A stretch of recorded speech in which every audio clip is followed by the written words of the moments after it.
Espero que me haya escuchado, Gretel. Avísenle, por favor, que vuelva a ingresar si es que la sacó el sistema. Yo Pueden le aviso, hacerme. profe. Listo, gracias.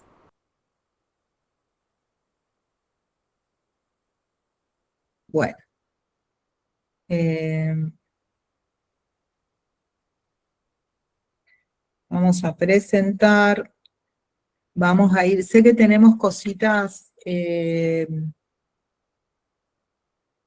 Esta sería la ventana, módulo 6. Sé que tenemos algunas tareitas pendientes, pero como estamos cerca de que tengan que cerrar los temas y estudiar, pero vamos a poner ahí.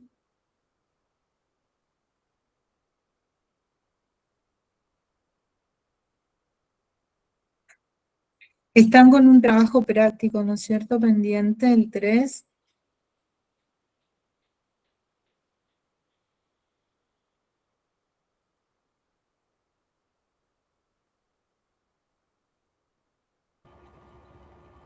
Profe, ¿ese trabajo práctico debe subirlo un solo integrante o debemos subirlos todos? En general, puede subirlo uno, indiquen quiénes son los que participaron, como hacemos siempre, ¿sí?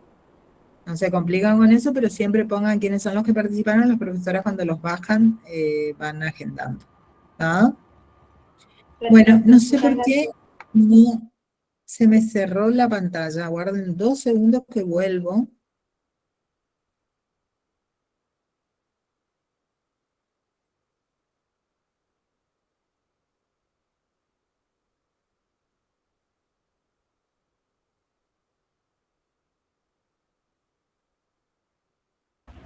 Profe, con No la ven. respecto, Sí, háblenme, porque estoy esperando que se suba el... ¿Ven ustedes el archivo o no? no se ve nada. No, No, profe, no se ve nada. No se ve nada. esperen un poquito. Vamos a ver qué es lo que está pasando.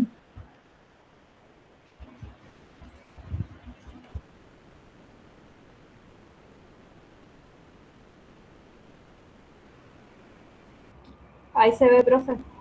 Ahora sí, profe, se ve. Está, se ¿Se ve. ve? Bueno, Sí. yo no veo todavía, así que, bueno, a ver ahí. Vamos despacito. Sí que me preguntaban. Con respecto al tema de la cantidad de integrantes, tenemos que respetar el máximo de 4. Sí, porque si no, la verdad que hasta ahí yo les doy la cantidad según la extensión de los temas, ¿sí? Y hasta 4, digamos que se entiende que los 4 tienen que hacer un poquito. Después, si es más grande, ya se entiende que alguno no hizo. Esa sería la dinámica, ¿sí? Así que es preferible que traten de hacer hasta 4 o hagan 2 de 3 si son varios, ¿sí? Claro, sí, somos 6 Bueno, que fuimos los que hicimos el otro día en el grupo, así que vamos claro, a pueden dividirnos. hacer, sepárense en 2 grupos, porque la idea en definitiva, la idea es que ustedes cuando discuten esto haya un número razonable como para que todos participen de la discusión, ¿sí? Por eso no hacemos grupos ni tan grandes ni tan pequeños. Y porque queremos justamente que debatan el tema cuando están estudiando, si no les pediríamos individuales, ¿sí? Pero nos interesa más la dinámica de que ustedes eh, puedan trabajar colaborativamente y a la vez tengan una mirada crítica, ¿sí? Donde están estudiando y están tratando de entender juntos. Bueno, y tenemos, bueno, ahí en particular en este trabajo yo les encontré un fallo y bueno, está la visión de Nielsen, está lo que dijo IGJ, lo que dice la Cámara. Entonces, está bueno, a ver, todos nosotros, aunque creamos o por ahí nos tratemos de autoconvencernos de que cuando discriminamos ideas, lo hacemos desde una construcción de imparcialidad, ¿sí? Eh, digamos que es también como una ficción eso, porque querramos o no querramos, ¿sí? Toda nuestra estructura, nuestra antropología, ha determinado que haya cosas con las que estemos más de acuerdo y cosas con las que no. Entonces también cuando hacemos las elecciones, cuando nosotros discernimos, por ejemplo, y tenemos que aplicar la norma, también va a estar eso, ¿sí? Va a estar, si a nosotros nos parece más justo o menos justo, interpretarla de tal o cual manera. Esa es la idea por ahí de los trabajitos prácticos de todo, donde nosotros les mostramos visiones, les mostramos derecho, les mostramos cómo toma la decisión el juez, pero ustedes lo que siempre se tienen que acordar es de que el juez es un ser humano igual que cada uno de nosotros y que también va a tener su antropología, sus convicciones, sus circunstancias. Y bueno, y eso es lo bueno de discernir en equipo o de no estar todos de acuerdo o de entender que tal postura o tal postura. Es más, ustedes, si bien son acotados, nosotros siempre les pedimos 1 o 2 hojitas, ustedes pueden poner, hay compañeros que están de acuerdo con una visión así en el grupo, hay compañeros que están de acuerdo con una visión en este sentido, porque entienden que desde el punto de vista de la sociedad es más justo esto. Hay compañeros que entienden que están de acuerdo con esta visión porque entienden que cuando uno protege el derecho constitucional a la propiedad, también tiene que proteger los límites o las imposiciones que establece el orden normativo en el que esa sociedad existe. O sea, eso también está bueno, no hace falta que todos estén de acuerdo en el grupo, ¿eh? Lo que sí es que argumenten, es decir, que ustedes digan esto por esto. O sea, entiendo que es esto por esto. Y a veces va a pasar que van a decir, me parece más justo. Profe, no sé, esto me parece más justo. O entre ustedes, esto me parece más justo. Y el otro le pregunte, ¿por qué te parece más justo? Y ahí es donde tienen que rascar, ¿sí? Entre lo que han leído y entre la convicción personal. Porque la elección también tiene que ver con eso. Nosotros, yo lo que les decía hoy, y que los invito a todos, siempre nos pasa hasta en esta materia, que es una materia de derecho privado, netamente, salvo los casos de sociedades en los que está involucrado el Estado y que cada vez son menos, también tiene que ver con no solo con la construcción política en un momento, sino que también tiene que ver con el ideario, ¿sí? del pueblo en su conjunto, ¿sí? Para donde en un momento parece que las ideas van más hacia un lado, en otro momento hacia otro. Y les decía esto de que todas las decisiones que nosotros tomamos, nosotros somos personas y somos seres eminentemente sociales y políticos. Entonces, para aquellos que piensan que no tienen convicción política, los invito a buscar el test de Nolan, ¿sí? El de las 120 preguntas, no hagan los cortitos, hagan el de las 120 preguntas, tomen todas las decisiones que les propone ese test, que está, a mí siempre eso es para cuando, sobre todo para cuando pensamos que nosotros estamos como al margen de lo que ocurre en nuestra sociedad política o en nuestra macro sociedad política.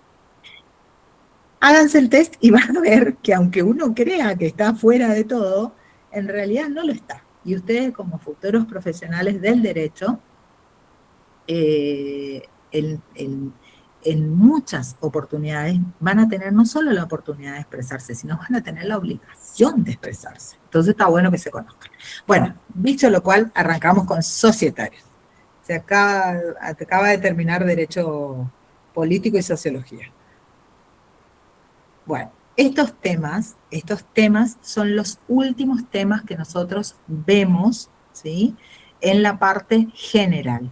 Y los trabajamos en la parte general, si bien pueden llegar a presentar algunas diferencias según los tipos sociales que se encuentran involucrados, en general estos institutos se van a regir por por este articulado que nosotros vamos a ver. Y acá lo importante, porque ustedes van a ver que el articulado, también si la llegan a elegir a esta unidad el día de mañana cuando la preparen para el final, tengan en cuenta esto. Nosotros cuando planteamos los temas, para darles una estructura básica de conocimiento de los temas, generalmente vamos a poner una definición y vamos a poner la normativa que la regula. Y la normativa que regula estos institutos en la ley es si se quiere, es procedimental. O sea, tiene cosas o tiene institutos que trae del derecho de fondo, ¿sí? Como por ejemplo, la misma definición de lo que es una transformación, de lo que es una fusión, de lo que es una decisión, y tiene normas que hacen al procedimiento para que se dé o tenga lugar la fusión, la escisión, ¿sí? La subsanación. Entonces, eso es lo que tienen que tener en cuenta cuando les exponen.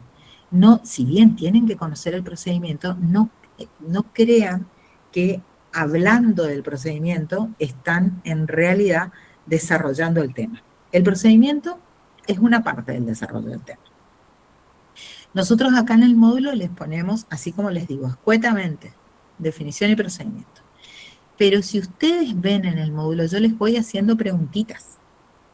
Esas preguntitas son la clave en realidad de la exposición de ese módulo. ¿Tá? Es para que después, porque después como se encuentran con un montón de normas, muchos se ven tentados de decir, bueno, voy a exponer esto. Entonces dice, bueno, tiene que haber un balance especial que tiene que estar realizado dentro de tantos días y tantos días y tantos.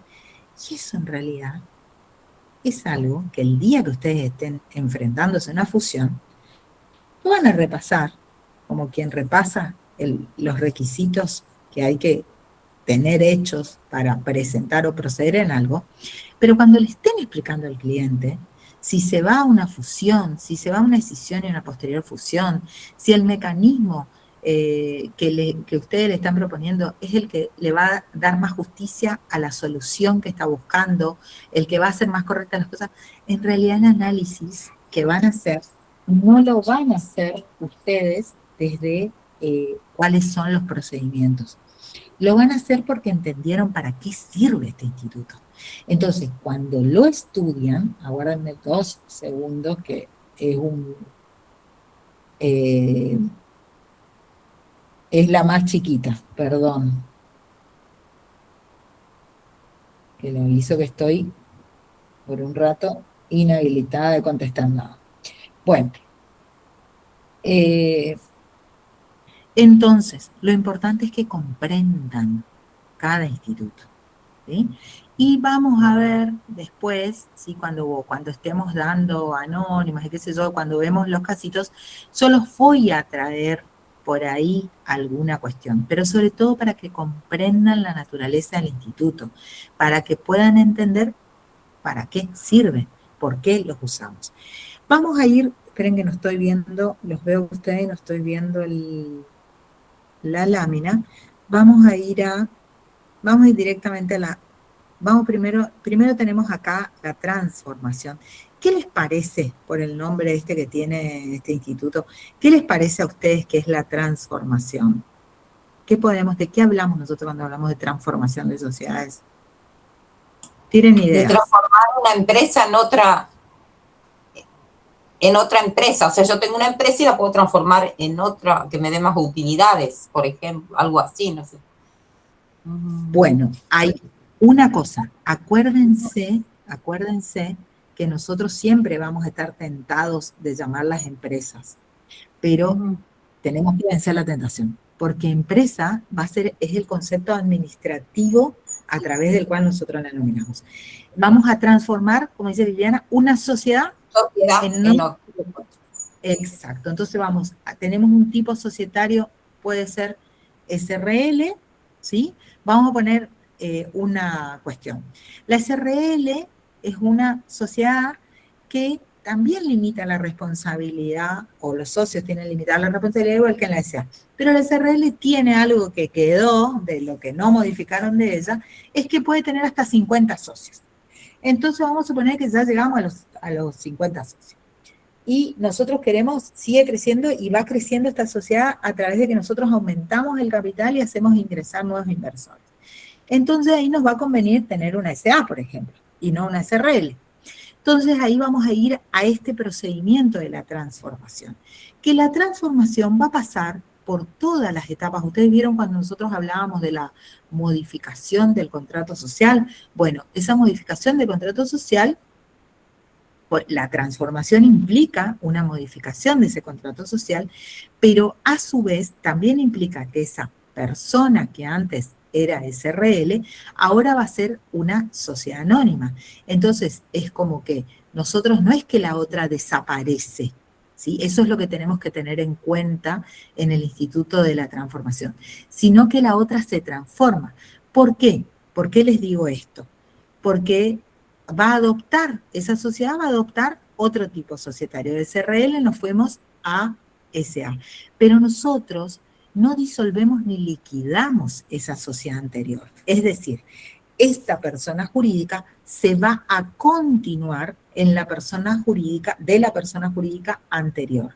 Tampoco va a producir ni modificación ni derechos y obligaciones que la sociedad tenga con terceros, ¿sí? O sea, acá tenemos como esta transformación implica una sucesión. La nueva sociedad va a ser una continuadora legal de la sociedad anterior, con los mismos derechos y obligaciones. Puede pasar, el caso que dimos acá, el caso que planteamos, no hay una gran variación de la responsabilidad, pero puede pasar que de una sociedad o un tipo societario que tenía responsabilidad solidaria de todos los miembros, pasemos a un tipo de responsabilidad limitada. En ese caso, la responsabilidad por las circunstancias o por las obligaciones tenidas con anterioridad a la transformación no se va a alterar respecto de esos terceros, salvo que los terceros den su consentimiento. Es decir, si los acreedores, aquellos que se les debía con responsabilidad solidaria, admiten, ¿sí?, consienten expresamente, por lo cual tiene que haber un convenio mínimo de consentimiento, ahí recién se va a poder acotar y cambiar esa responsabilidad a limitada. Y si ocurriese al revés, o sea, si nosotros vamos de un tipo societario que tenía una responsabilidad limitada hacia un tipo societario, muy raro esto, pero bueno, que tenga una responsabilidad mayor, ¿sí?, esas obligaciones anteriores van a quedar sujetas a la responsabilidad limitada, salvo en este caso, que aquellos que consientan el aumento de la responsabilidad sean los socios. ¿Se entiende?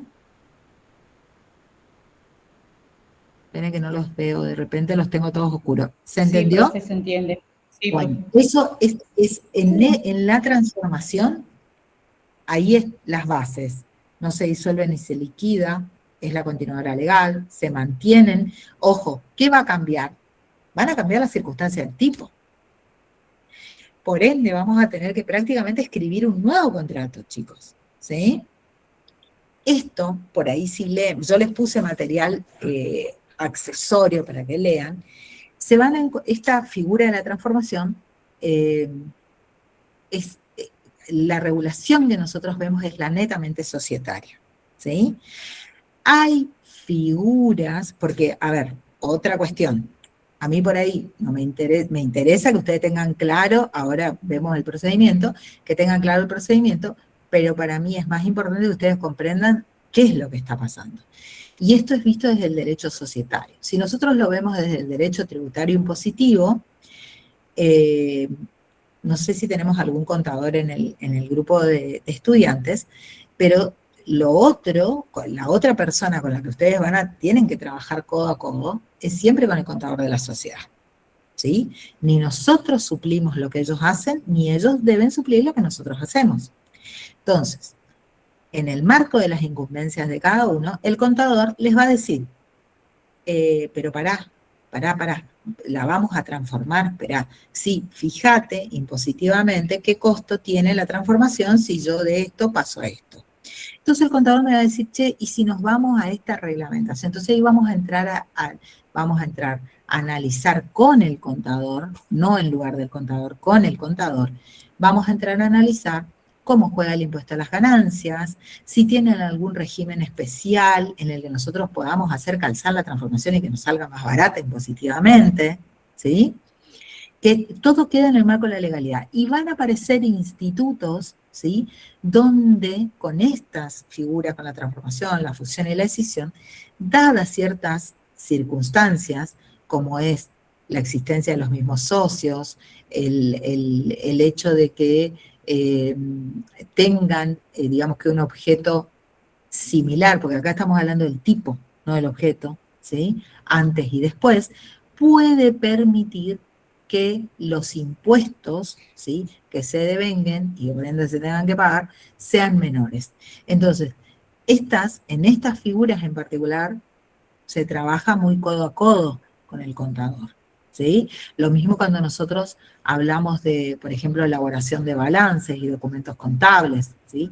Hay cuestiones que son más netamente nuestras, como la interpretación de los derechos y las obligaciones de los socios o de la sociedad, ¿sí? O los terceros frente a la sociedad. Pero hay cuestiones en las que, acuérdense, si quieren hacer un trabajo prudente y correcto, siempre se trabaja al lado del contador de la sociedad.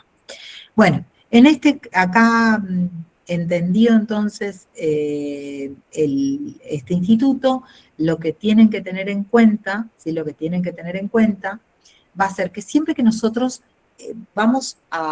se van a producir estos cambios, el cliente les va a decir, obviamente, escúchame, me parece que tenemos que hacer esto, o queremos hacer esto porque el contador nos dijo que capaz bajo esta forma tenemos menos responsabilidad, pagamos menos impuestos, la consulta va a llegar así, generalmente. Entonces ustedes le van a decir, bueno, a ver, ¿están todos de acuerdo? Porque para esto es fundamental, ¿sí? Porque nosotros le cambiamos totalmente, o sea, los socios eran los socios de una persona jurídica con estas características y ahora pasarían a ser los socios de una persona jurídica con otras características. Entonces, el acuerdo de los socios que sea unánime.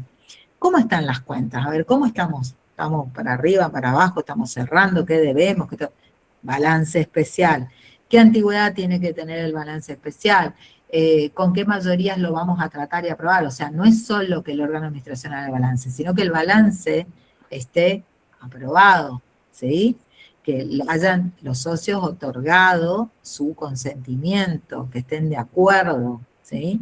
A su vez, que haya una decisión de los socios, sea a través de acta de reunión, si es el CRL, a través de asamblea extraordinaria, si es una SA, que consigne, digamos que, la transformación, que autorice, ¿sí?, al órgano de administración a celebrar los actos que tenga que celebrar, ¿sí? Esto también, acuérdense que el régimen de publicidad de las sociedades está prioritariamente dado por el diario de publicaciones legales, al que llamamos nosotros boletín oficial. Acá vamos a tener en cuenta si hay solo 6 sucursales y se tiene que publicar todos los documentos, se tienen que, por lo menos en el edicto, se van a tener que contener todos los documentos que hicieron parte para que se tome esta decisión. Y las fechas, y quienes estuvieron de acuerdo, y el órgano de administración, ¿sí? Y a su vez, ese instrumento, más balance, más todo, más la constancia de publicación, todo, se va a tener que inscribir en el registro público, igual que inscribieron la Constitución, igual que inscribieron cualquier modificación societaria. En este caso en particular, la ley prevé la posibilidad de que el socio que no se encuentre de acuerdo ejerza su derecho de receso. El derecho de receso, si leyeron en profundidad la 4, que lo que nos quedó pendiente es hablar más de los derechos de la 4, pero bueno, avancemos. El socio, este derecho de receso del socio, ¿sí?, se va a poder hacer valer, ¿sí?, sobre todo en los casos de los tipos societarios que no se requiere unanimidad para que se cambien tipos sociales. Es decir, que este receso, digamos, que va a jugar de una manera en aquellas, sobre todo en las sociedades de capital o de responsabilidad limitada. Caso mixto, por ejemplo, caso de la sociedad de responsabilidad limitada también. ¿Y qué implica? Este derecho implica que el socio, ante el cambio de condiciones, ¿sí?, vote en contra de esa decisión, ¿sí? Y por ende, se retire de la sociedad, ¿sí? Por supuesto, se le reconocerá el valor, la idea, bueno, en general debería ser el valor real, digamos, que es su participación en esa sociedad. Pero lo que tienen que tener en cuenta, ¿sí? También puede pasar que el receso, acuérdense que se ejerce o requiere que el socio haya votado en contra o que se encuentre ausente cuando se tomó esta decisión, ¿sí? Tiene un plazo, en este caso acotado, que es de 15 días para ejercer el receso, salvo que en el contrato social diga otro plazo, pero la ley nos exige 15 días. Y por supuesto, como les dije, va a ser reembolsado. Ese reembolso, fíjense después en la ley, va a tomar como base en particular en este caso, nos dice que tomará como base el balance de transformación, ¿sí? Bueno, eso podemos hablar toda una tarde con relación a eso, pero en el artículo en particular acá para el ejercicio del receso nos indica que se tomará como base el balance de transformación, ¿sí? Y por supuesto, aquellos que tanto la sociedad como cualquier socio que en el tipo societario que se está transformando, el anterior, ¿no es cierto?, tenga responsabilidad limitada y los administradores siempre van a ser solidaria e ilimitadamente responsables frente a este socio que recede por las obligaciones que se han contraído. Bueno, entonces, este derecho de receso, que creo que lo hablamos ya en la 4, acuérdense que el derecho de receso no implica el derecho de retiro. El derecho de retiro, específicamente dentro de la normativa legal de nuestro sistema vigente, nosotros no lo tenemos. Derecho de retiro diferenciado del derecho de receso, es lo que les digo, ¿sí? Porque el derecho de receso va a tener siempre estas condiciones de ejercicio. El derecho de retiro es que respecto del cual en ciertos tipos societarios se puede llegar a establecer una pauta contractual que refiere a él, y sí se encuentra reglado en otros sistemas jurídicos, implica que dadas ciertas condiciones que no necesariamente las del receso, es decir, transformación diferencial o que cambie el sentido de la sociedad o el caso específico de lo que estábamos hablando, que haya votado en contra o se encuentre ausente, que lo ejerza dentro de los 15 días, que tenga derecho al reembolso de su parte según balance de transformación. Sacando esas circunstancias, ese derecho de irse de la sociedad, ¿sí? No se encuentra legalmente reconocido. En otros sistemas, sí. ¿Sí? En otros sistemas, sí. Acá sí podría haber, repito, en ciertos tipos societarios, podría escribirse una cláusula de retiro y establecer todas las condiciones para que esa cláusula sea efectiva, las condiciones para que proceda, para que se pueda ejercer realmente, ¿sí? Esta resolución de transformación, así como se la decidió, también se la puede dejar sin efecto. El plazo para hacerlo es que no se encuentre inscripta, ¿sí? Tengan en cuenta siempre que aunque no se encuentre inscripta, si se hizo la publicación del edicto, hay que hacer el edicto, hay que publicar otro edicto que diga que se dejó sin efecto, ¿sí? Rescindirlo, ¿sí? Rescindir, digamos, que este acuerdo de transformación va a exigir la misma mayoría que se necesitó para provocar la transformación. Este llamadito de atención que hace el legislador tiene que ver con que también puede ser una herramienta por ahí para decir vamos a transformar, para que el fulano ejerza el derecho de receso, cuando ejerció el derecho de receso y ya lo fuimos de la sociedad, decimos, ay, no nos queríamos transformar, por ejemplo. Entonces, hay como una suerte de limitación requiriendo igual mayoría, lo cual también puede no funcionar así si la sociedad requiere o sea, si con la misma mayoría que se ejerció se decide y no queda involucrado la votación de ese que había votado en contra y ya ejerció el derecho de receso, bueno, no debería haber, estaríamos, salvo que se pueda probar que hubo dolo, que hubo un vicio de la voluntad, bueno, estaría quedaría, digamos que tal cual lo decidió la mayoría, no habría inconveniente. ¿Qué me faltó acá? A ver, esperen un poquitito.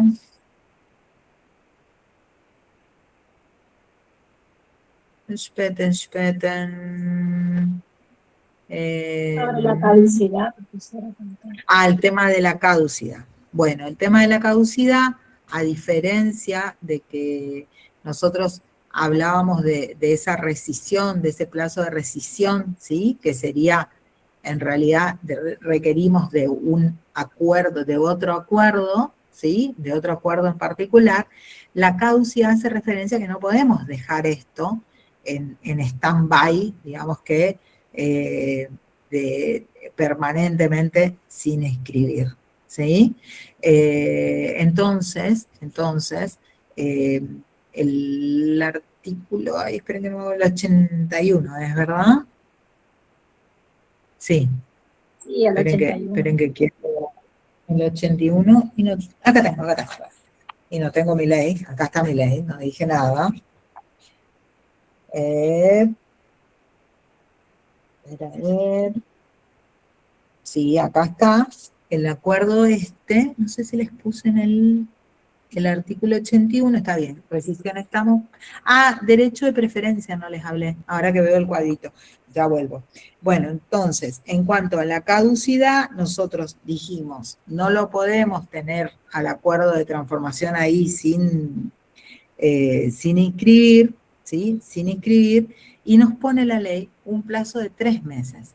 Pero ojo acá, porque muchas veces pasa que uno lleva el trámite a realizar la inscripción y por demoras faltó, vamos a suponer que el registro, amén de lo que ustedes, otra cosa que no les dije, siempre que ustedes, cuando ya estén ejerciendo, en este momento nosotros no se lo vamos a exigir, pero cuando estén ejerciendo, a estas pautas procedimentales que les da la ley, ustedes tienen que sumar las resoluciones del registro público que sea competente en la jurisdicción que ustedes estén, ¿sí? Entonces, ¿por qué? Porque esas reglamentaciones a su vez van a estar nutridas no solo de lo que dice la ley societaria, sino de lo que dice también la ley tributaria, la ley de prevención del lavado de dinero. Entonces, ¿qué va a pasar? Ustedes van haciendo este trámite de inscripción y les dicen, bueno, necesitamos nuevamente la declaración del 264 de quienes conforman el órgano de administración. Necesitamos la declaración de origen de los fondos. Necesitamos la declaración de que no son personas expuestas políticamente quienes se encuentren en el órgano de administración. Y van a ir surgiendo cuestiones, ¿sí? Entonces, esos 3 meses de la caducidad no van a, o sea, se van a ver interrumpidos, ¿está? Por estos trámites. ¿Se entiende? O sea, no es taxativo esto de los 3 meses. 3 meses ustedes tienen, vamos a suponer que ustedes la presentan a los 2 meses y 25 días al trámite, bueno, no está caduco, ¿sí? Y que el trámite queda, o lo presentan a la semana de que realizaron el trámite, pero el organismo que tiene que inscribirlos está con demoras, o le ha pedido un papel y después otro papel, porque faltaban los requisitos, pues no se complementaron, bueno, eso no va a ser a la caducidad. Y en cuanto al ejercicio de la preferencia, cómo juega cuando se produce este receso de uno de los socios, vamos a suponer que producido el derecho de receso de uno de los socios, surge, ¿sí? Por así decirlo, la preferencia de aquellos que sí conforman la sociedad transformada para acceder a esa participación del socio según la proporción, sí, sería en igualdad de condiciones, pero eso no lo explica bien, sino según la proporción que cada uno tiene en esa sociedad. Cada uno de los socios no residentes tiene la sociedad. ¿Está? Bueno, y acá, a ver qué sigue. Bueno, el Instituto de la Subsanación, al cual hicimos referencia, ¿sí? Nosotros ya cuando vimos la unidad 2, ¿se acuerdan cuando cuando estudiamos tipicidad? Bueno, este requisito, esperen que ahora quiero ver. Ahí está.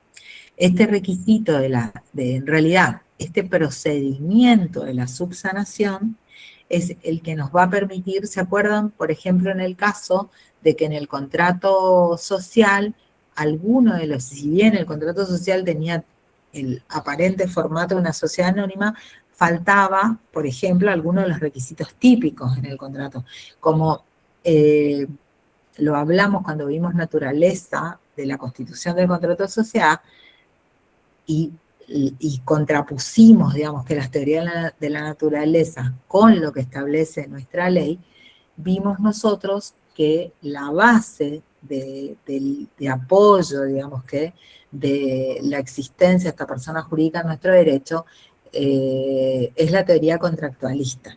En particular, sí está bien, no se preocupen por las cámaras. Yo si ven que si veo que me empieza a titilar, acá tengo que apagar. Ahora venimos bien con internet, pero cualquier cosa, saben que estoy igual. Bueno, vimos que la base es la teoría contractualista, en particular, con excepción del tipo societario de unipersonal, nosotros hablábamos del contrato plurilateral de organización como teoría base. ¿Recuerdan eso? Bueno, y de ahí saltamos, por ejemplo, al caso de los tipos societarios. En el caso de que se encuentre ausente o se encuentre mal descrito, no les van a escribir el contrato de sociedad. Pero ¿qué pasó? Ustedes la sociedad la constituyeron, en el contrato que podrá tener falencias del tipo, pero Viviana, Fátima, Natalia y Yanela ya tienen funcionando la fábrica de helado.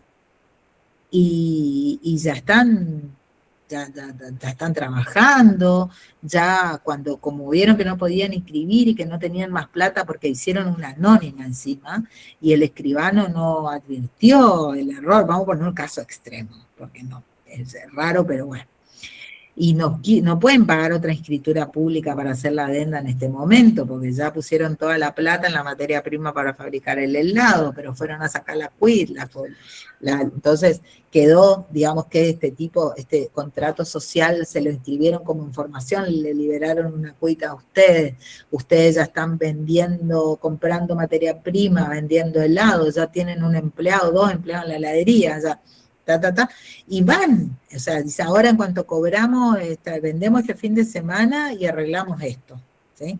Pero mientras tanto, la sociedad existió. Entonces el procedimiento que ustedes van a hacer es el de subsanación.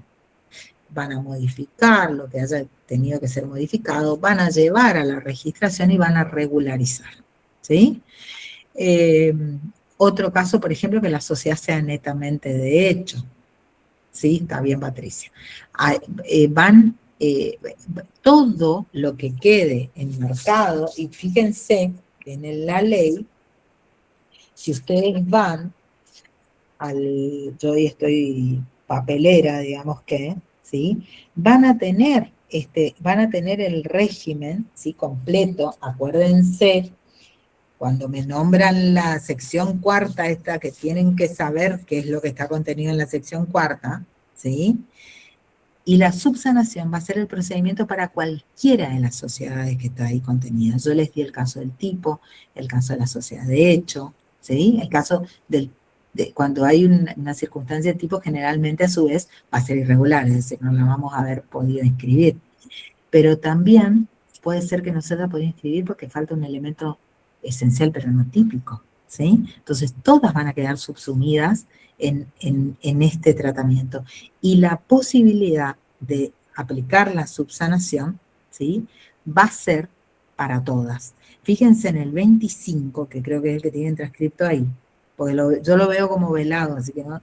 Dice, en el caso de la sociedad incluida en esta sección, la omisión de requisitos esenciales, un caso, tipificantes o no tipificantes, ahí nosotros tenemos, fíjense, ¿se acuerdan cuando yo les dije que en doctrina y algunos de los autores, bueno, la ley dice que el tipificante, los esenciales pueden ser tipificantes y no tipificantes, esa es la división que da el legislador, ¿sí?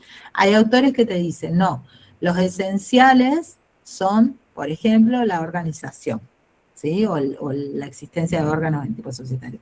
Y al tipificante lo llaman especial en vez de esencial. Bueno, no se mareen con eso, estamos hablando mientras que entiendan, que hay algunos que refieren al tipo social y otros que son esenciales y no refieren al tipo social, por ejemplo, el caso del affectio societatis, el caso de la organización, ¿sí?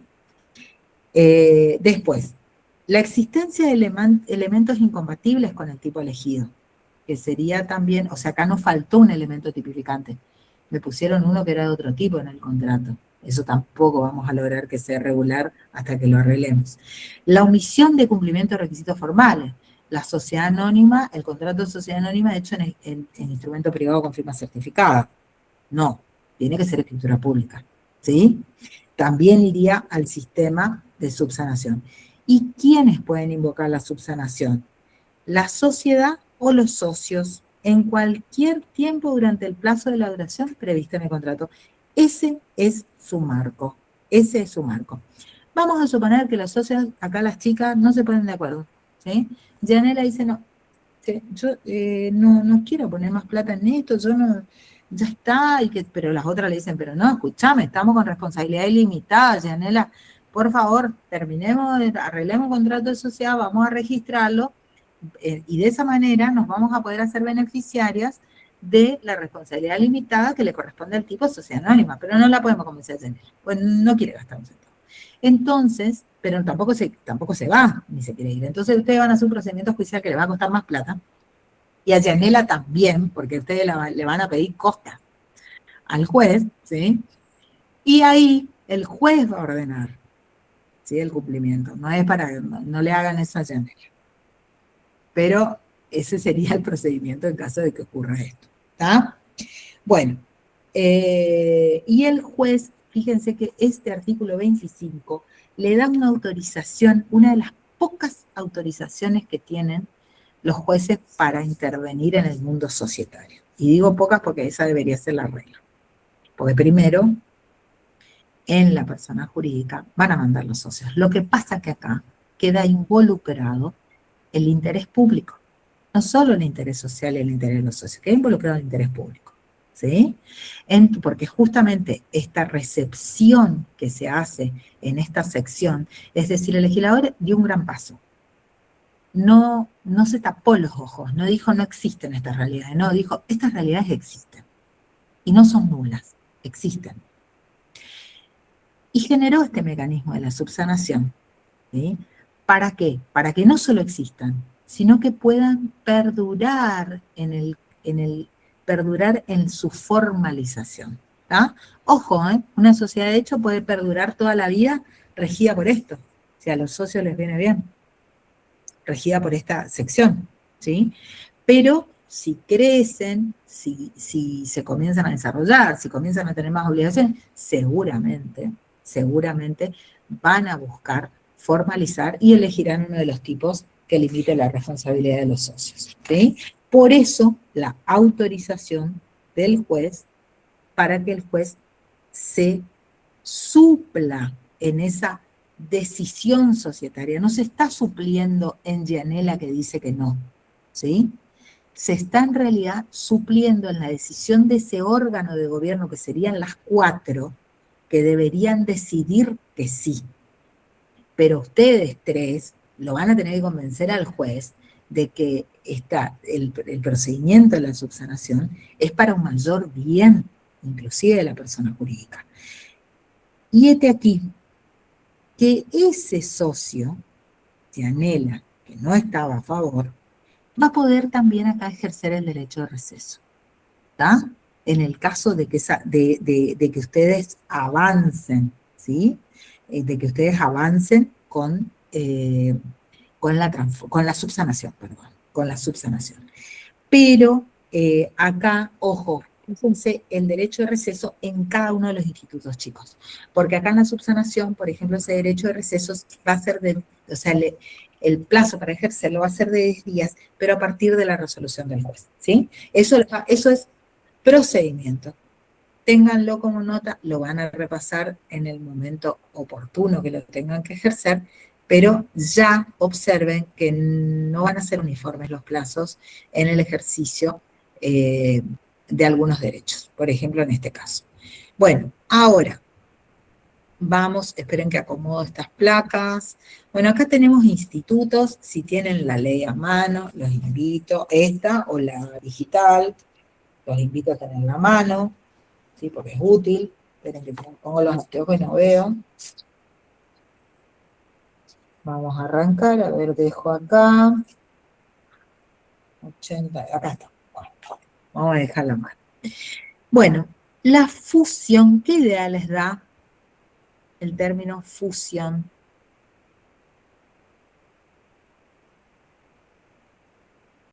Fusión, unión, puede ser. Unión, puede ser, perfecto, ¿sí? Eso Puede ser implica, cuando dos eso implica, sociedades deciden disolverse pero sin liquidarse y crean una nueva sociedad. y puede ser uno de los casos, puede ser uno de los casos. Escuchen, Sí, doctora. vamos a hacer una cosa.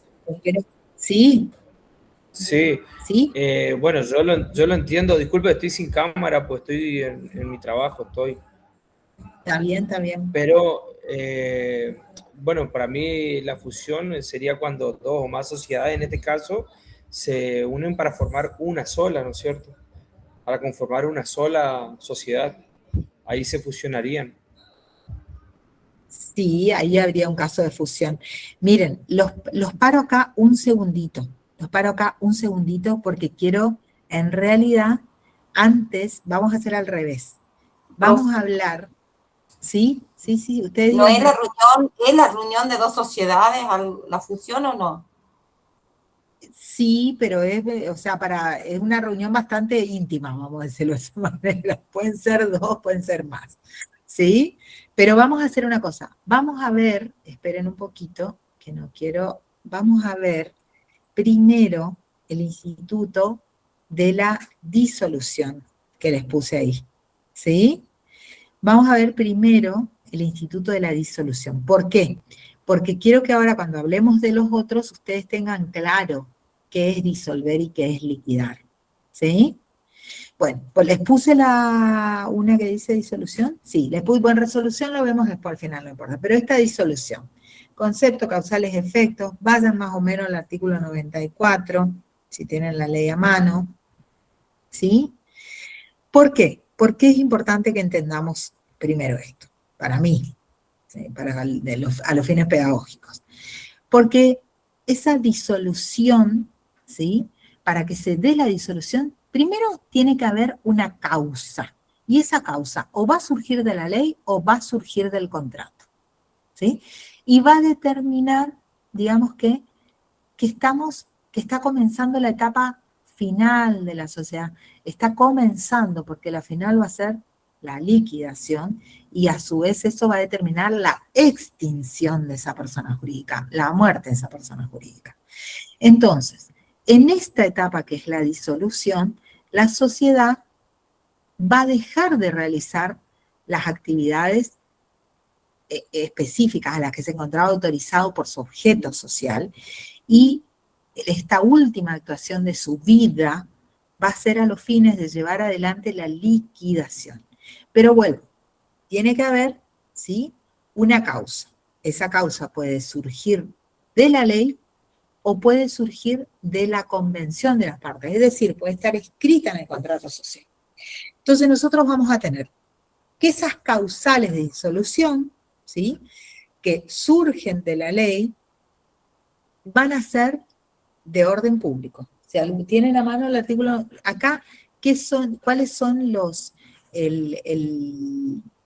digamos que los artículos con los que ustedes van a trabajar esto? Arranca, ¿sí?, en el artículo 89, y se va a fortalecer en el artículo 94 y van a tener una modificación de la 26.994 en el 94 bis. Les tiro estos artículos porque si bien tienen que leer todos, estos artículos son los que son base acá, ¿sí? Bueno, porque cuando uno habla de las causales legales, esas causales, al estar escritas en la ley, lo están de manera taxativa. Y una vez que ocurre una de esas causales, no puede ser dejada de lado. ¿Por qué? Porque se las entiende que están puestas en beneficio del orden público o en protección del orden público, ¿sí? Pero, así como tenemos estas circunstancias a considerar, que ya las vamos a ver, contractualmente se pueden establecer otras causales. Esa autorización está en el artículo 89, donde arranca este título, ¿sí? Bueno, en cuanto, a ver que no me quiero olvidar, los titulitos, bueno, saco lo de muerte porque lo vamos a trabajar con resolución parcial. Pero las que tienen que tener en cuenta como legales son las que están enumeradas en el artículo 94. El mismo artículo 94, fíjense que, si bien el 89 autoriza las causales contractuales, el 94 establece la preeminencia del órgano de gobierno, es decir, la decisión de los socios. Si la sociedad estaba destinada a durar 50 años, pero los socios deciden, ¿sí?, por la mayoría que les exige el contrato y según el tipo societario, ¿sí?, deciden disolverla antes de ese periodo, ¿tá?, lo pueden hacer, ¿sí? Después, las otras causales legales son que haya expirado el plazo por el cual se constituyó la sociedad.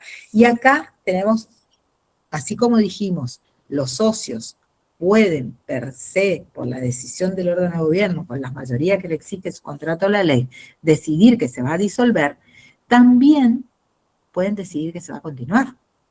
Entonces, si esa continuación que tiene que surgir también de un acto del órgano de gobierno, es decir, reunión de socios o asamblea, depende del tipo societario, si se toma antes de que el plazo se haya vencido, ¿sí?, va a quedar circunscripta en el instituto que denominamos prórroga.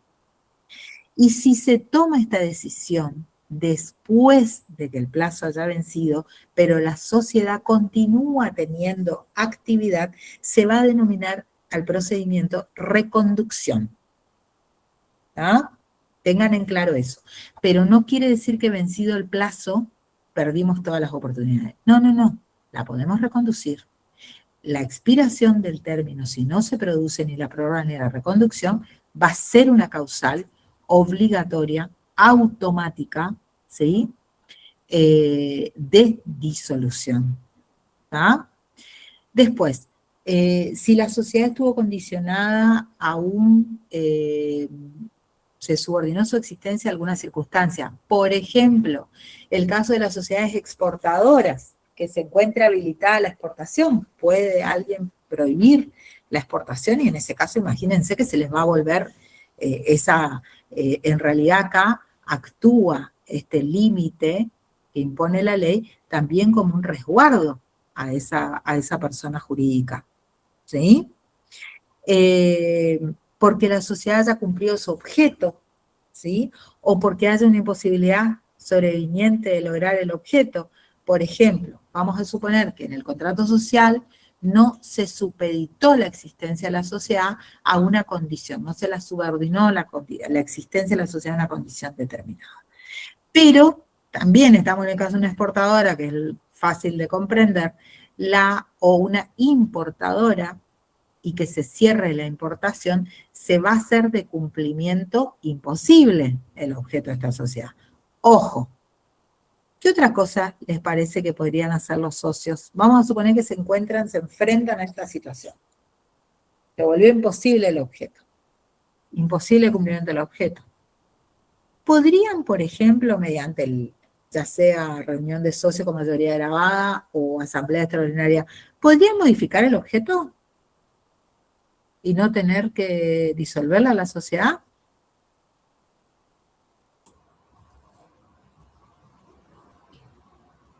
Vuelvo, les pregunto de nuevo. ¿Sí? Bueno, vamos a suponer que estamos en el caso de que se cumplió el objeto social. Entonces la ley nos dice, cumplido el objeto, agotado el objeto de la sociedad se disuelve. Pero ¿podrían los socios, mediante el órgano correspondiente, llámese reunión de socios, llámese asamblea extraordinaria, en la anónima, ¿podrían modificar el objeto y no tener que disolver?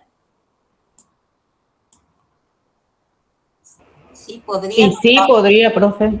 Sí, sí, se puede. Y chicos, podrían. Entonces siempre, exacto, entonces siempre busquen, ¿qué les digo yo con esto? Por eso yo les digo, es más importante que ustedes entiendan qué son estos institutos, cómo juegan, por qué el legislador dijo estas causas son legales, son taxativas, son de orden público, por qué el legislador permite que los socios generen causales de disolución, porque también está reconociendo, ¿sí? Con ello también está reconociendo la potestad del órgano de gobierno que genera la persona jurídica.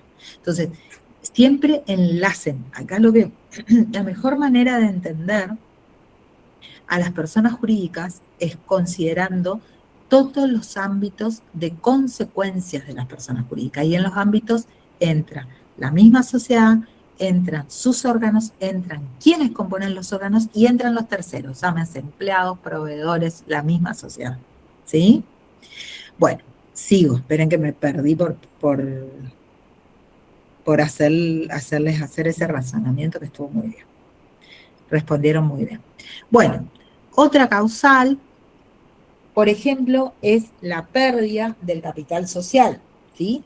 Pero esa pérdida del capital social no es cualquier pérdida, o sea, a ver, tiene que ser una pérdida, ¿sí? Acuérdense que el capital social, cuando nosotros veíamos en el artículo 11 todo lo que debía sí o sí encontrarse contenido en nuestro contrato de sociedad, ¿sí? Determina que ese capital social sea un elemento, no es solo importante, es esencial para la existencia de la sociedad. Ese capital social es esencial para su existencia, va a determinar la participación de cada uno de los socios en la sociedad, funciona como un elemento de garantía estable, digamos que para los socios, ¿sí? Y si ese capital social se pierde, ¿sí? Se pierde y no es recuperado por los socios, le quita a esta sociedad este elemento, que también es un elemento, como dijimos, de garantía frente a los demás, y por ende la ley te va a obligar a que vos disuelvas y liquides, para no causar un mal mayor.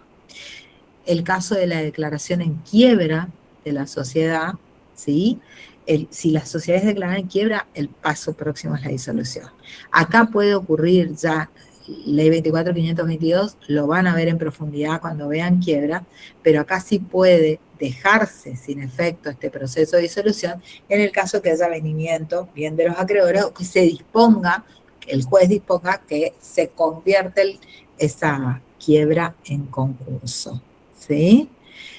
¿Por qué? Porque en el caso de haber una quiebra, acuérdense siempre que si la sociedad está fallida, eso va a determinar la orden conjunta en la misma resolución que declara la quiebra del desapoderamiento de los bienes de la sociedad, ¿sí?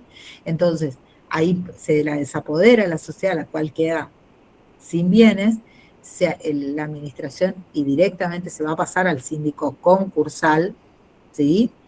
Y el síndico concursal va a proceder o debe proceder a la disolución, a menos, digamos, que se produzca, salvo el caso, ¿no es cierto?, de avenimiento o de conversión, lo cual a veces también ocurre. Después, también se disuelve, y acá llegamos al otro tema que estábamos hablando recién, se va a disolver, pero va a disolverse sin liquidarse en el caso del 82, es decir, en el caso de fusión, que es lo que estaban hablando recién cuando yo los traje para acá, ¿tá? Y acuérdense que en el caso del 82 va a haber disolución, pero no liquidación, ¿sí?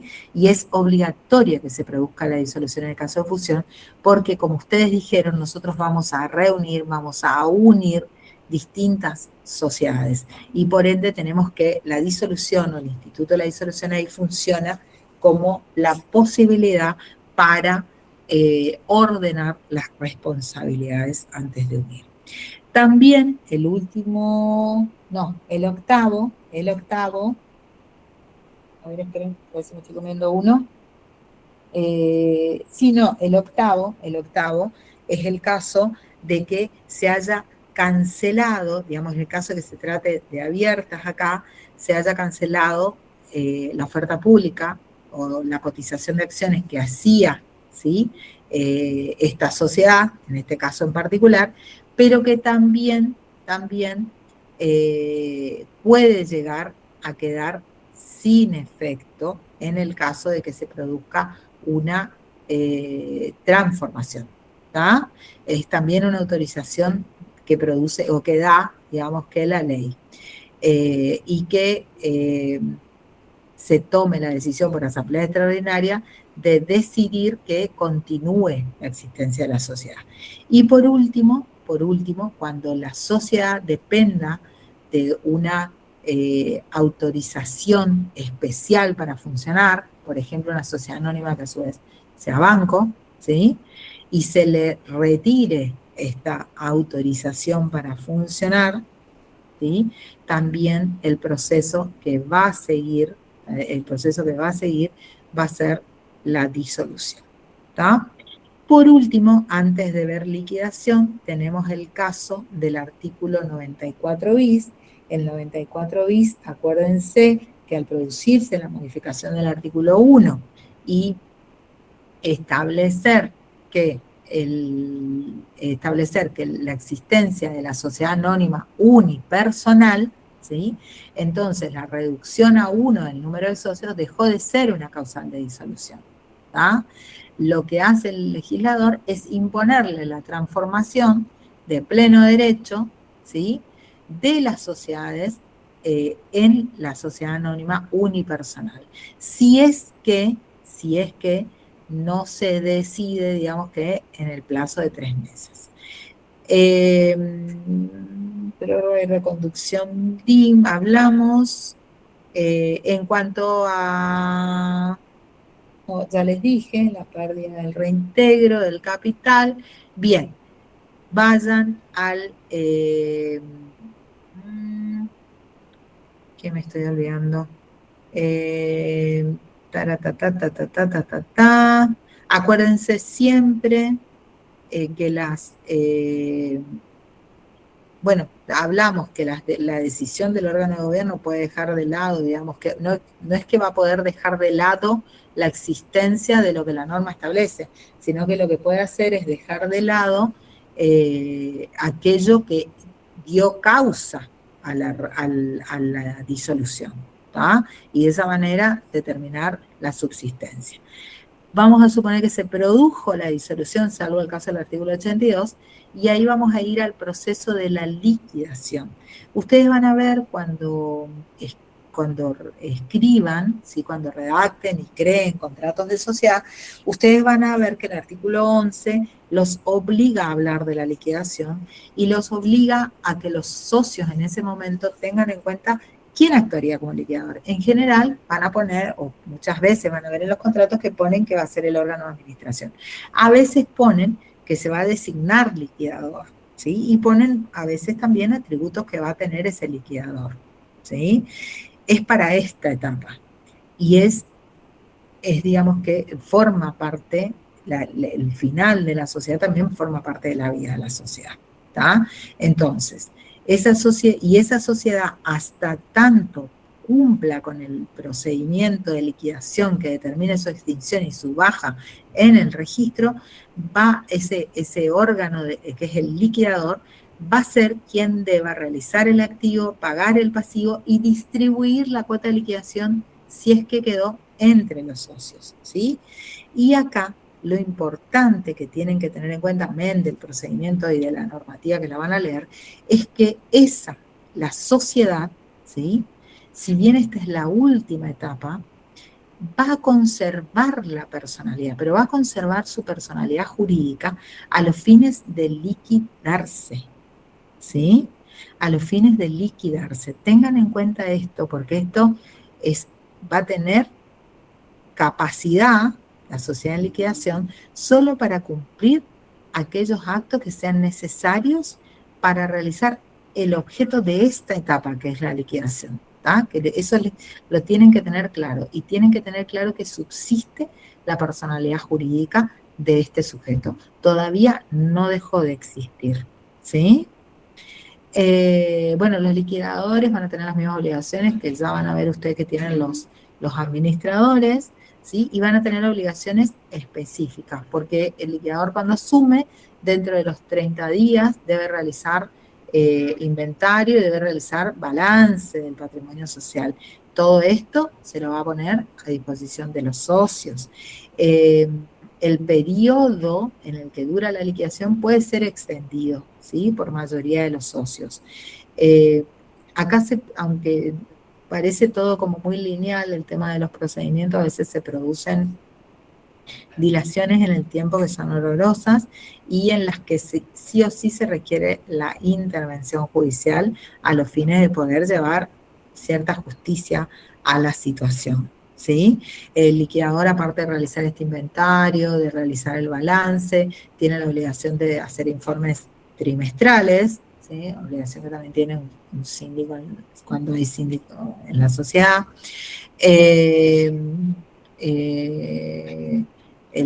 Si existe sindicatura, si hay órganos de sindicatura, el administrador también va a tener que, en realidad no también, va a tener que suministrar el informe a la sindicatura, ¿sí?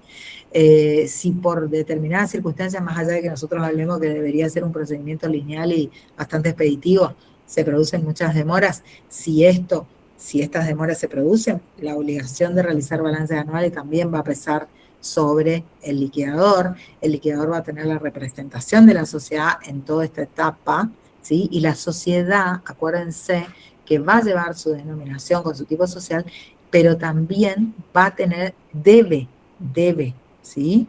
Incluir la consideración de que se encuentra en liquidación, porque si el liquidador no lo indica, él va a ser responsable por los daños y perjuicios ilimitada y solidariamente de los actos que se lleven adelante, ¿sí?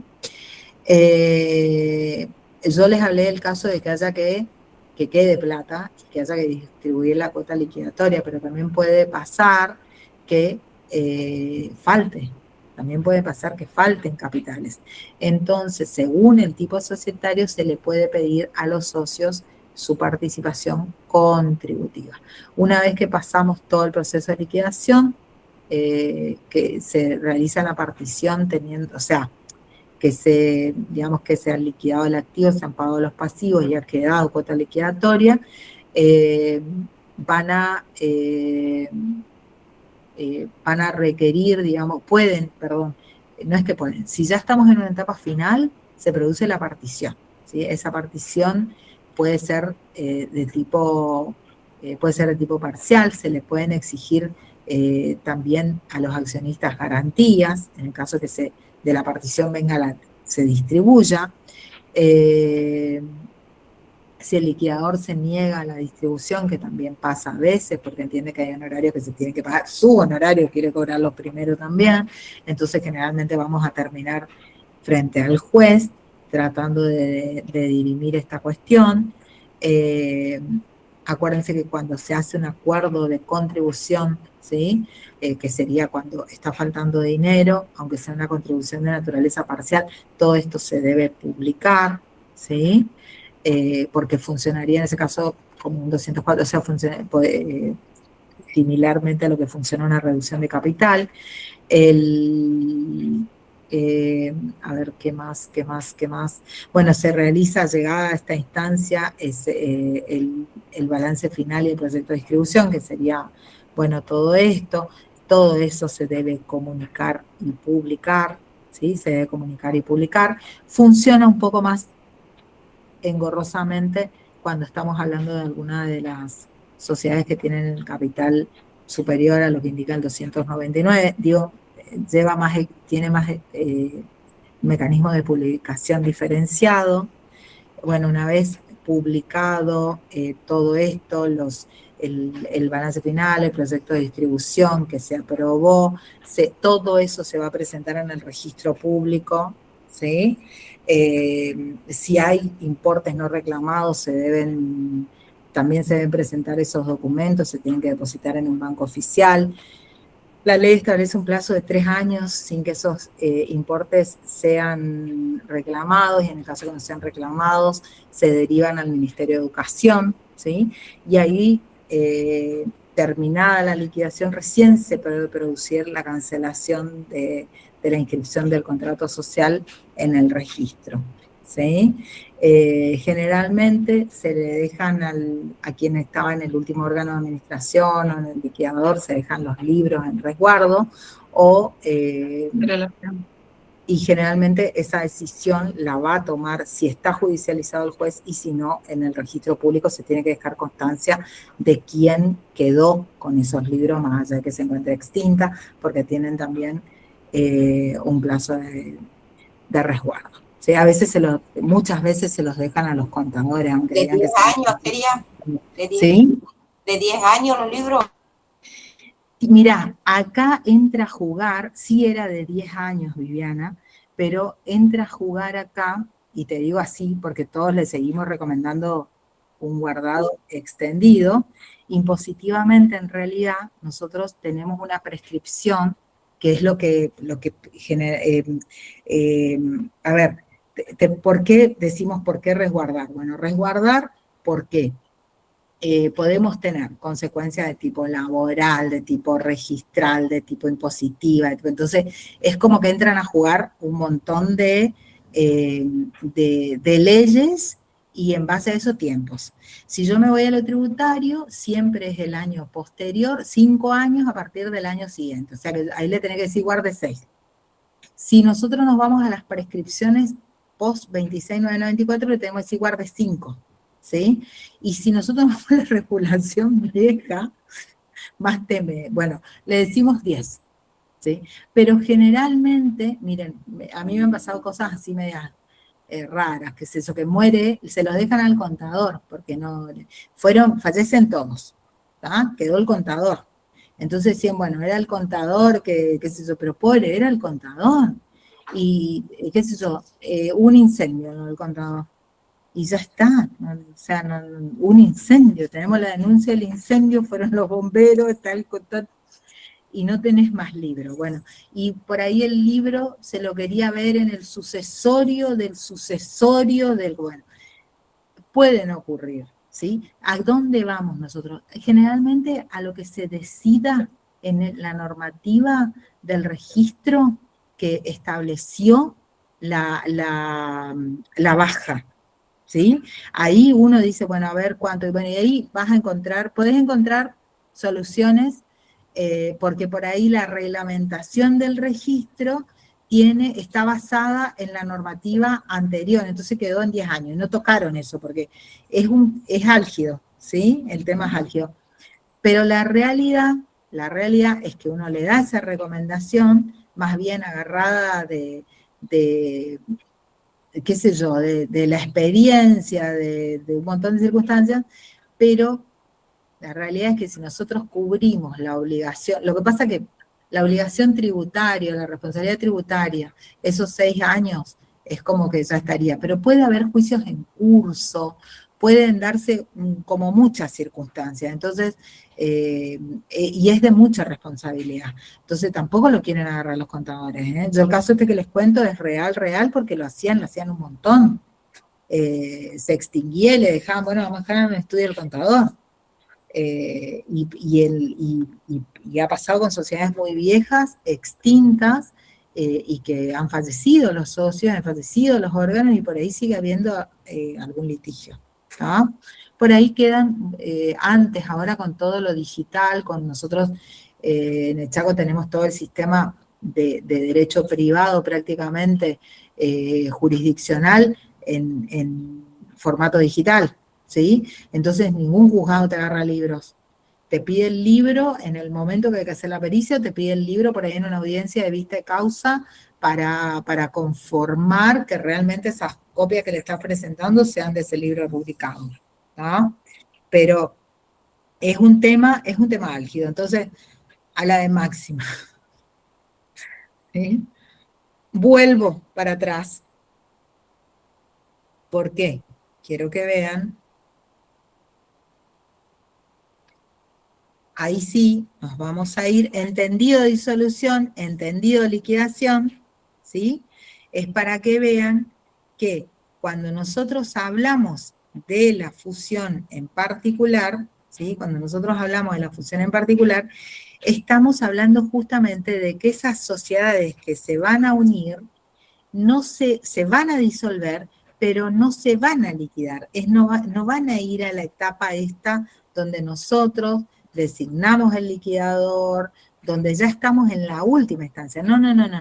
Acá el procedimiento va a ser disolver, pero disolver para ordenar. La fusión, a mí me encanta, que se las debo haber citado porque me gusta mucho, que el doctor Nissen habla de concentración, ¿sí? De las sociedades. Él habla de concentración empresaria, concentración de las sociedades. Bueno, pero justamente es eso. Estas sociedades, 2 o más, se van a disolver, no se van a liquidar y van a constituir una nueva. O bien también nosotros vamos a hablar de fusión cuando hay una sociedad que ya existe e incorpora a otra sociedad, ¿sí? También esa sociedad que se va a incorporar, o las sociedades que se van a incorporar a esta sociedad existente, también se disuelven, pero no se liquidan, ¿sí? Y esta nueva sociedad va a tener todos los derechos y obligaciones de las sociedades esas que se disolvieron. Es decir, viene todo, implica que va de una sociedad a otra, todo lo que implique, todo lo que sea derechos y obligaciones, y a su vez se van a transferir los patrimonios, ¿sí? Y ahí es donde, si ustedes se van al 82, sí, si se van al 82, van a encontrar que en el 82 nos está dando, digamos que, un concepto, ¿sí? De lo que, o sea, nos está dando el concepto de lo que es la fusión, incluyendo tanto la fusión pura, que es la que hablábamos en primer término, como la fusión por absorción, ¿sí? Que es cuando generalmente ya existe una de las sociedades e incorpora a las otras, ¿sí? Los socios de uno pasan a ser los socios de los otros, ¿sí? Cuando nosotros vemos esto, ¿por qué me gusta hablar de concentración? Porque justamente la concentración, teniendo en cuenta que se van a disolver sin liquidarse, ¿está? Y acuérdense de la distinción, cuando puede ser el caso de la fusión pura, que ambas sociedades se disuelven sin liquidarse y forman una, o puede ser el caso de la fusión por absorción, donde yo tengo una que va a ser la incorporante, que se mantiene, y tengo las que se incorporan, que son las que se disuelven. Acuérdense de esa diferencia, porque eso también hace la naturaleza jurídica, y al devenir de los derechos, ¿sí? Todo esto va a tener un procedimiento, que es el que tiene todas las etapas de la fusión, que ustedes eso lo pueden trabajar solo, se asimilan bastante en los dos institutos, o sea, en los dos institutos que vemos, que en este caso que son fusión y escisión, ¿sí? Van a tener que tener en cuenta siempre en el contrato social cuáles son las mayorías de la ley según el tipo, pero cuáles son las mayorías que están escritas a su vez en el contrato social, según el caso que tengan que enfrentar en ese momento, ¿sí?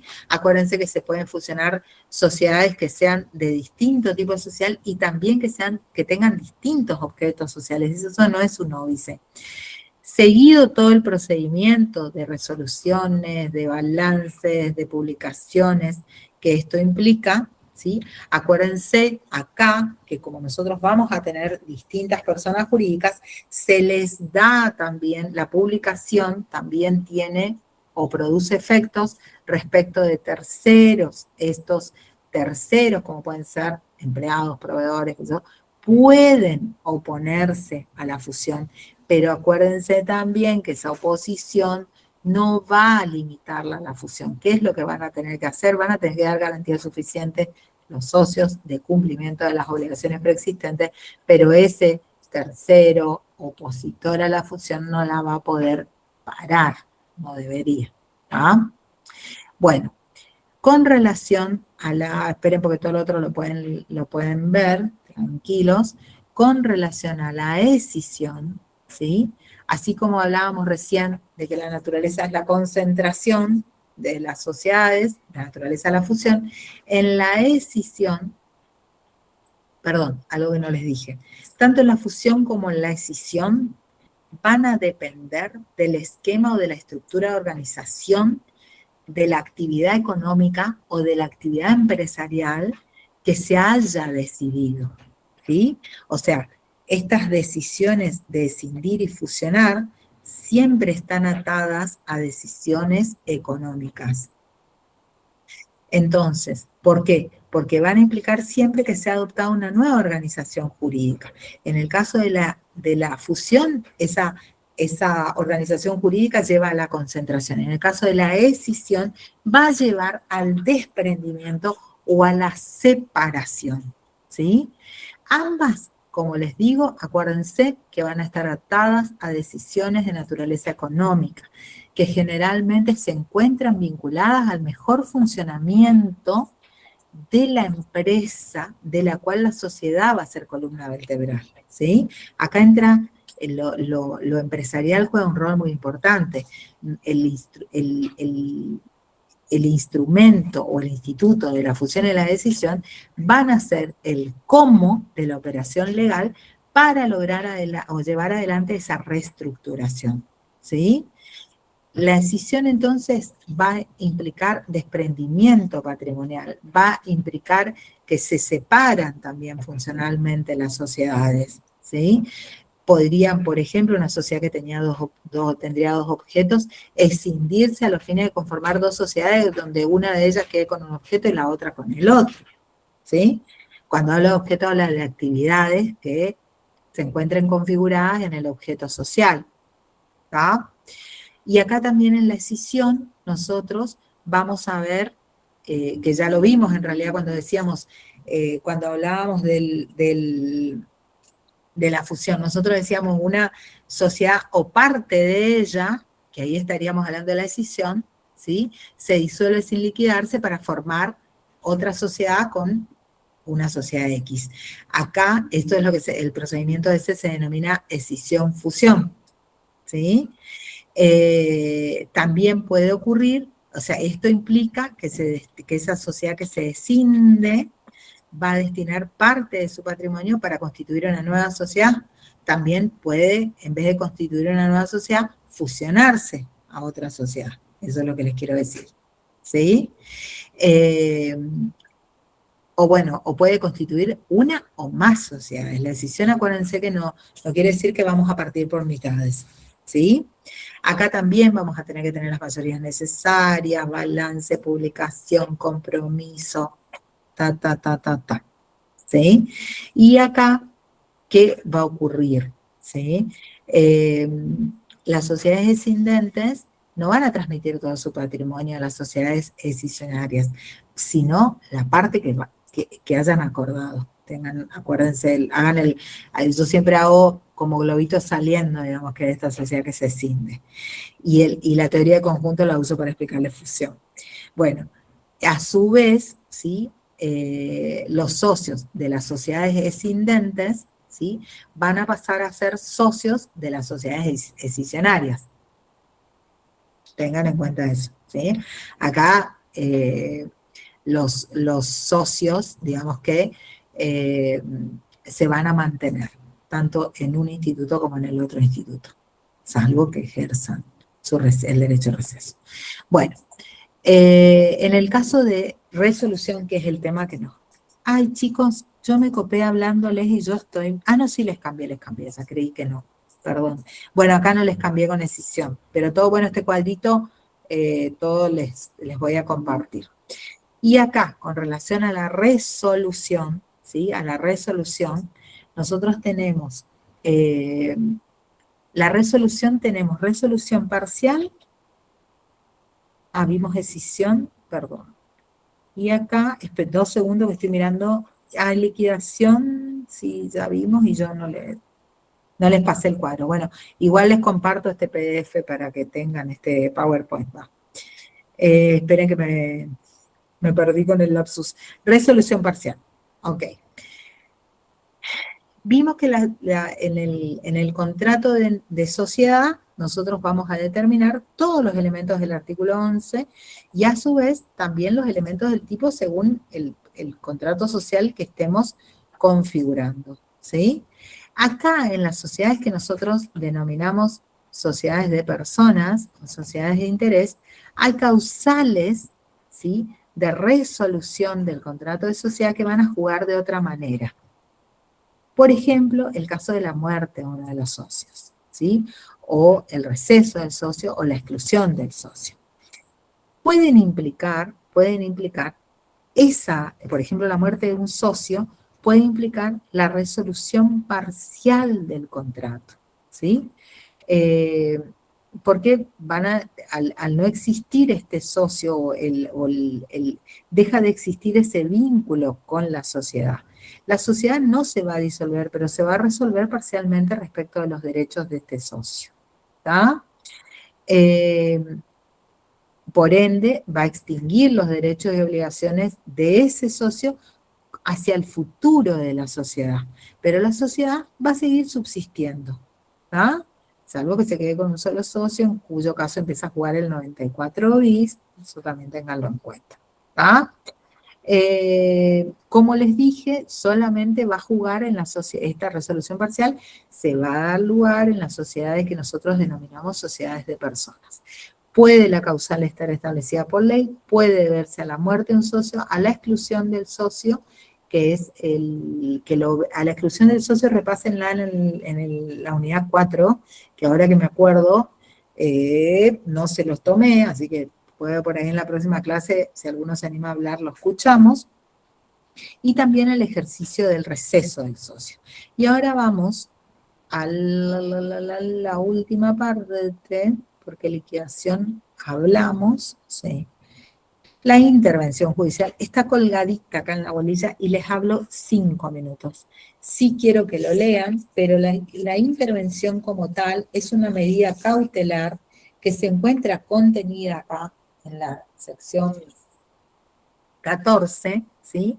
Pero en realidad es una medida cautelar que exige como requisito para poder ser considerada, aparte de los que están contenidos ahí en los artículos, que se haya promovido la acción de remoción de los administradores, ¿sí? Esta intervención es un instituto de naturaleza tuitiva, ¿sí?, del interés social. Tiene que, para que se pueda llevar adelante, como tiene naturaleza cautelar, debe cumplir con la norma procesal que exige, digamos, para que el juez considere este tipo de medidas, es decir, que haya verosimilitud del derecho, que haya peligro en la demora, ¿sí?, para que tome la decisión de esta intervención. La intervención se puede producir este interventor se puede producir con naturaleza simplemente de veedor, como puede ser un coadministrador, como se puede directamente correr a la administración del ejercicio, correrla en sentido, o sea, apartar al administrador y poner en su lugar un interventor administrador, pero se tienen que dar las condiciones como les dije, de la medida cautelar. El derecho tiene que ser verosímil, tiene que haber urgencia en la demora, tiene que haberse, digamos que, demostrada la existencia de estos requisitos, se tiene que ofrecer contracautela, es decir, aquel que esté solicitando la intervención, el juez le puede pedir una contracautela. No está establecida en nuestra ley si esa contracautela puede ser de naturaleza personal o real, por ende, lo va a merituar el juez y lo va a disponer. Bueno, hablamos de las clases de intervención. Por supuesto, va a tener que acreditar su condición de socio, ¿no es cierto? Va a tener que acreditar, les dije, haber iniciado la acción de remoción. Eso, si bien se encuentra discutido en algunos casos, en algunos casos, digamos que se pretende, pero es muy restrictiva la comprensión del otorgamiento, de la intervención, entonces se trata, el juez siempre va a pedir que se cumplan con los pasos que establece la ley, pero como esta medida como cautelar va a acceder a una acción principal, la acción principal que se encuentra nominada en nuestra legislación es la de remoción, pero ha habido algunos casos en el que por circunstancias X no se ha podido ejercer la remoción y se ha tomado la acción de nulidad, por ejemplo, en la asamblea, como acción principal para otorgar la cautelar. El Y agotamiento de la vía interna también dice, profesora. Perdón, el agotamiento de la vía interna, que es importante. Sí. ¿Qué quiere decir eso? Que se haya pautado, que se haya tratado la cuestión. ¿Cómo ocurre esto? A ver, por Sí.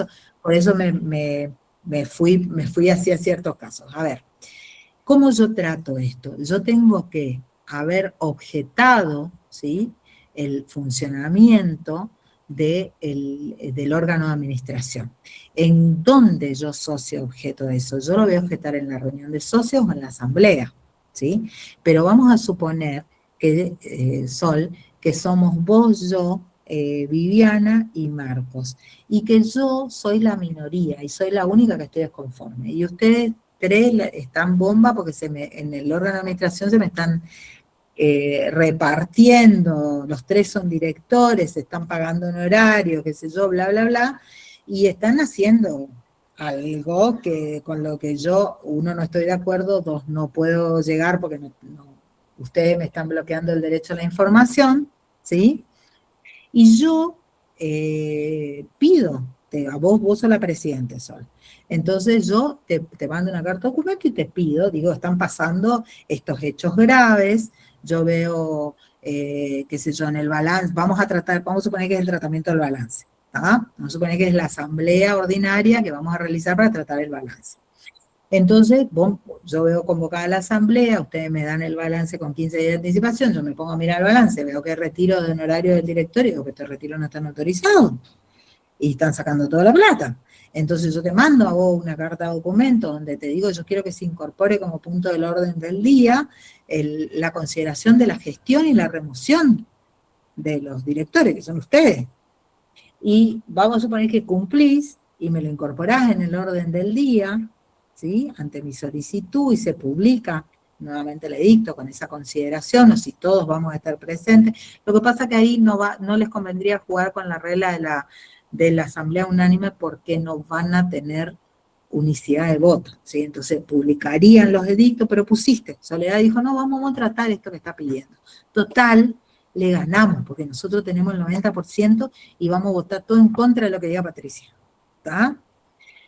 Entonces, pero me pusiste la cláusula de tratamiento. Entonces, llegado el caso, vamos a suponer que lo pusiste. Entonces, llegado el caso, yo mociono, ¿sí?, que se los remueva a ustedes. Y digo, porque están cobrando, yo acá veo que hay retiro de director, honorario de director que no está autorizado. Pero, y aparte, digo que no da ganancias como para que se paguen toda esa plata. O sea, yo no tengo, no ganancias, utilidades como para que se pague toda esa plata. Entonces, me están jorobando a mí y están jorobando al fisco. Porque bla, bla, bla, y te voto en contra. Y digo, y mociono y fundamento. Y ustedes me votan en contra. Ahí se entiende, ¿sí? Si yo en ese momento digo, bueno, con esto ustedes me votaron en contra, yo doy por agotada la vía societaria. Puedo ni siquiera no decirlo, pero que conste todo eso y después presentar el acta para pedir la remoción de ustedes con la cautelar de intervención, ¿sí? Como les dije, es de comprensión restrictiva. Yo no basta con el acta. Yo tengo que presentar el balance, mostrar dónde están las cuentas que yo digo que no se autorizaron, pedirle, por supuesto, pruebas a la sociedad, pero esa es la vía, y ese es el agotamiento de la vía societaria exigido. A veces, en este ejemplo que yo les di, ocurrió. Yo pude agotar la vía societaria, pero a veces pasa que yo mando la carta de documento, y Soledad dice, no, sin nada, olvídate. Y vamos a la asamblea, y yo les digo, quiero mocionar en la asamblea. Mociono la remoción del directorio, voté en contra por esto. Ustedes me escuchan nomás, nadie escribe nada, los socios que van a firmar en el acta son Viviana y Marco, ¿sí? y acá no pasó nada. Y yo voté la vía societaria. La voté, pero no tengo pruebas. ¿Qué hacemos? Van con escribano. ¿Está? Entonces, vamos a suponer que no ponen nada en el acta, pero me dejaron entrar el escribano tomó nota de lo que pasó, y yo me voy con esa es mi prueba.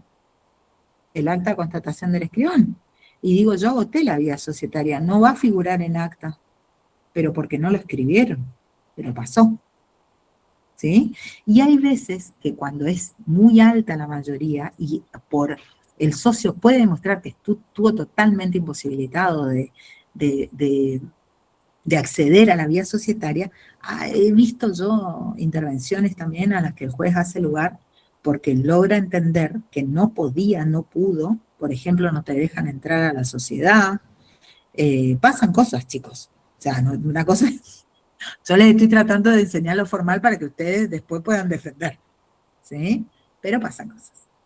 Bueno, ¿dudas? ¿Alguna acá ya? O si no, la dejamos para la próxima clase.